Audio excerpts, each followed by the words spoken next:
تین کلمے نہ سنا، اس بچی نے تقریر پیش کی، رسول اللہ کی سیرت کو بیان کیا، کیسے حالات میں بڑی صلاۃ و سلام کی بعثت ہوئی۔ ماشاء اللہ، مولوی محمد سالم کی طرف سے 100 روپے کا انعام، اور ہمارے قاری صاحب کی طرف سے 20 روپے کا انعام، ہمارے مولوی توحید کی طرف سے 50 روپے کا انعام،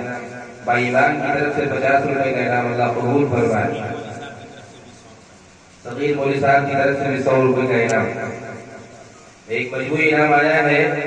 بھائی عمران صدیقی صاحب کی طرف سے 500 روپے کا مجموعی انعام ہے، اللہ قبول فرمائے، ان کے مال میں خوب برکت عطا فرمائے، اللہ نظر